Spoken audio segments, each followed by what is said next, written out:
Assalamualaikum warahmatullahi wabarakatuh. Selamat pagi dan salam sejahtera untuk kita semua. Bismillahirrahmanirrahim. Alhamdulillahirrahmanirrahim. Wassalatu wassalamu asyrafil anbiya wal mursalin Sayyidina Muhammadin wa ala alihi wa sahbihi ajma'in amma ba'd. Yang terhormat kepada dosen pengampu mata kuliah Pragmatik Wacana, yang saya hormati kepada rekan-rekan materi, dan yang saya hormati kepada para audiens yang sudah berpartisipasi dalam presentasi pada pagi hari ini. Perkenalkan, nama saya Lukman Hakim. Di sini saya sebagai pemateri 1. Baik, di sini saya selaku pemateri 1 akan sedikit menjelaskan teori kesantunan. Kata kesantunan sendiri dapat diartikan secara berbeda-beda tergantung pada persepsi dari penerjemah itu sendiri. Misalnya dalam Kamus Besar Bahasa Indonesia, kata kesantunan yang memiliki kata dasar santun artinya halus dan baik, sabar dan tenang, sopan. Kesantunan merupakan hubungan antara pembicara dan pendengar saat berkomunikasi. Kesantunan seorang dinilai dari tata cara bicara, gestur tubuh, dan tutur berucap seseorang tersebut. Hal ini juga berkaitan dengan aturan perilaku dan etika seseorang dalam berkomunikasi sehari-hari, dan harus dipatuhi karena telah menjadi suatu aturan yang disepakati oleh masyarakat. Kesantunan seseorang akan dihargai apabila ia dapat mendapatkan bahasa lisan dan bahasa tubuhnya dengan baik. Menurut Leck, kesantunan yaitu menyangkut hubungan antara peserta komunikasi, yaitu penutur dan pendengar. Maka penutur menggunakan kalimat dalam tuturannya dengan santun tanpa harus menyinggung pendengar. Leck mengusulkan untuk melengkapi prinsip kooperasi Greg dengan prinsip kesopanan.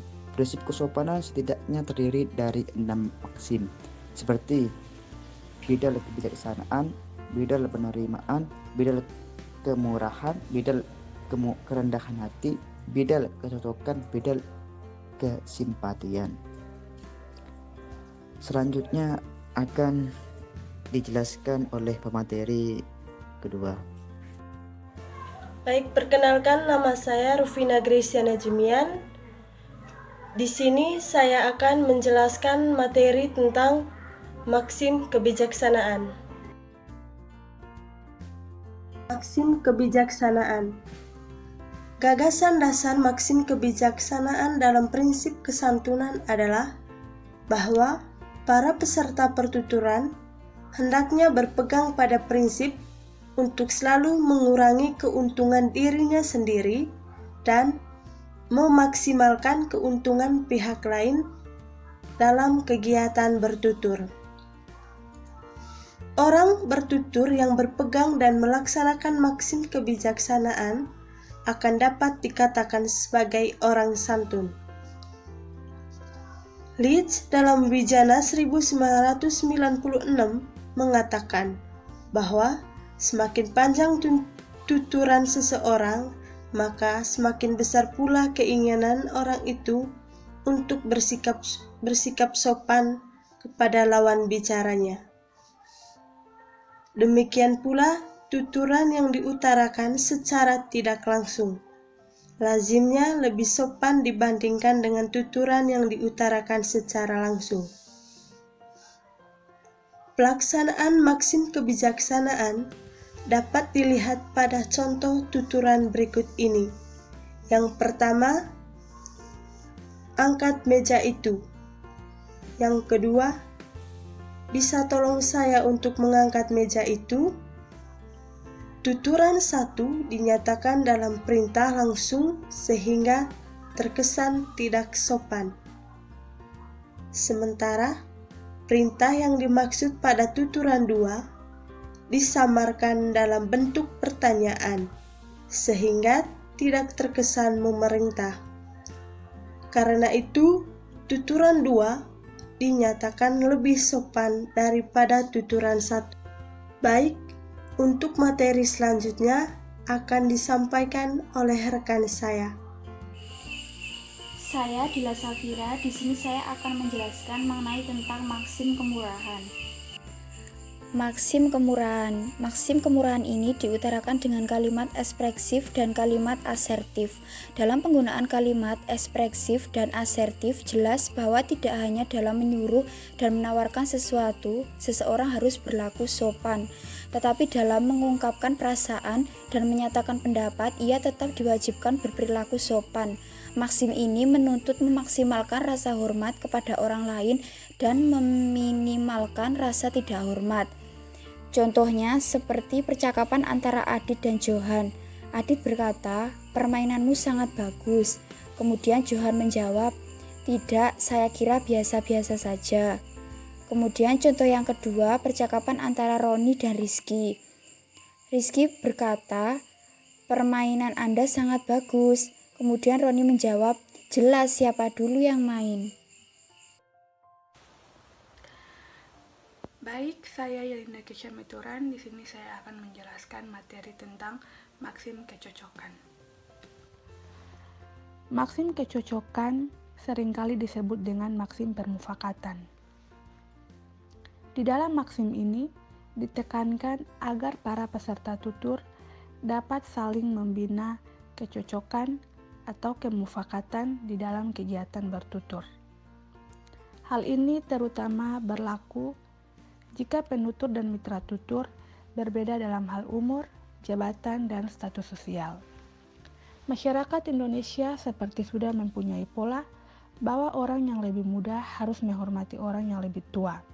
Salah satunya dengan mengiyakan keinginan orang yang lebih tua.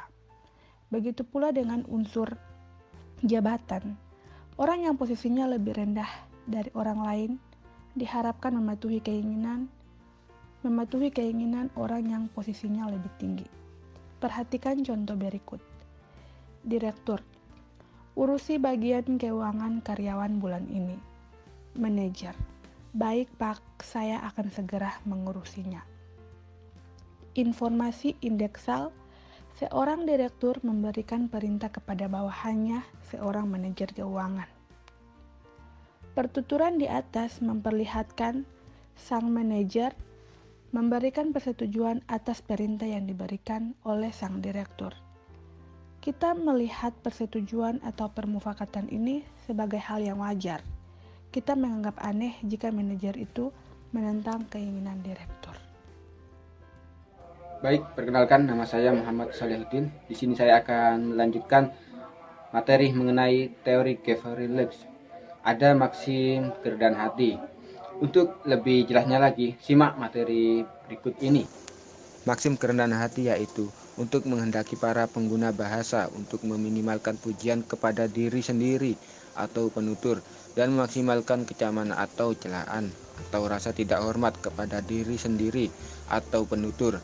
Maksim kerendahan hati ini menggunakan tuturan ekspresif dan asertif yang artinya tindak tutur mengikat penuturnya atas kebenaran yang diucapkannya. Untuk materi selanjutnya akan disampaikan oleh rekan saya. Baik, saya Nurul Latifah akan melanjutkan dari pemateri sebelumnya mengenai maksim kerendahan hati dari teori Gavrielix. Maksim kerendahan hati. Maksim ini berdasarkan pada aturan, yaitu pujilah diri sendiri sedikit mungkin dan kecamlah diri sendiri sebanyak mungkin. Setiap penutur diharapkan tidak menyombongkan diri, tetapi justru menyampaikan berbagai kekurangan yang ada pada diri mereka. Prinsip ini sangat sulit ditaati dalam sebuah transaksi jual beli. Terlebih lagi bila penutur berada di pihak penjual, seorang penjual akan berusaha untuk menjelaskan kelebihan dari barang yang akan dijualnya. Keadaan seperti ini dapat diamati pada percakapan berikut. Pembeli, kalau jeruk ini berapa?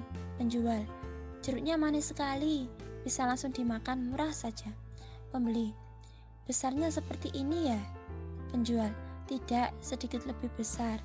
Ini selalu berbuah, Bu. Penjual memuji diri sendiri. Seharusnya penjual memuji pembelinya. Pelanggaran maksim kerendahan hati terjadi ketika penjual menjelaskan berbagai kelebihan yang ada pada barang dagangannya. Pada tes yang berbunyi, jeruknya manis sekali, bisa langsung dimakan, murah saja. Dan pada tes yang berbunyi, tidak, sedikit lebih besar, ini berbuah terus, Bu. Keduanya disampaikan dalam bentuk ujaran asertif. Penjual memberikan sejumlah informasi mengenai berbagai kelebihan yang terkandung dalam barang dagangannya. Informasi mengenai kelebihan-kelebihan yang disampaikan dalam tuturan ini merupakan sebuah bentuk pelanggaran maksim kerendahan hati. Assalamualaikum warahmatullahi wabarakatuh. Saya Obertina Heruli di sini akan membawakan materi tentang maksim penerimaan. Maksim penerimaan. Maksim ini berdasarkan aturan, maksudnya buatlah keuntungan diri sendiri sekecil mungkin dan buatlah kerugian diri sendiri sebesar mungkin. Setiap penutur dalam maksim ini diharapkan agar membuat mitra tuturnya mendapatkan keuntungan, sedangkan penuturnya mendapatkan kerugian. Bila prinsip ini diikuti, penuturnya akan dianggap sebagai dermawan. Contohnya pada percakapan pembelian barang. Pembeli, barangnya sangat berat paman. Penjual, ya letakkan di situ saja nak, nanti paman angkat ke mobil. Keuntungan perintah yang diberikan merupakan sebuah kemudahan bagi pembeli untuk membawa tanaman yang dibelinya. Namun, penjual mendapatkan kerugian dengan memberikan tenaganya untuk mengangkat barang itu.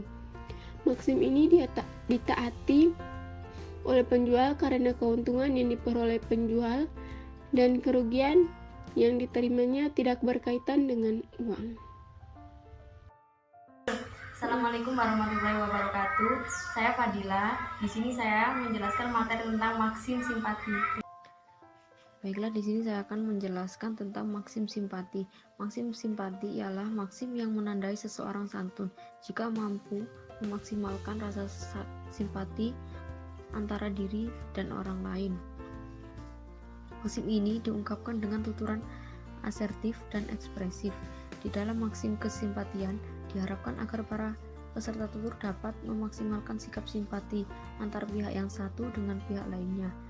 Jika lawan tutur mendapatkan kesuksesan atau kebahagiaan, penutur wajib memberikan ucapan selamat. Bila lawan tutur mendapatkan kesusahan atau musibah, penutur layak berduka atau mengutarakan bela sungkawa sebagai tanda kesimpatian. Contoh, saya turut berduka cita atas musibah yang menimpa Anda. Contoh yang kedua, Fani, aku akan ujian tesis besok. Wah, selamat ya, semoga kamu sukses. Saya Maria Stefani Lutrumele akan menyimpulkan materi dari kelompokan. Kesimpulannya dari teori Geoffrey Leach itu sendiri ialah penuturan rasa hormat kepada orang lain, membina kecocokan dalam kegiatan bertutur, harus menerima yang penutur bicarakan dan memaksimalkan sikap simpati antara pihak yang satu dengan yang lain.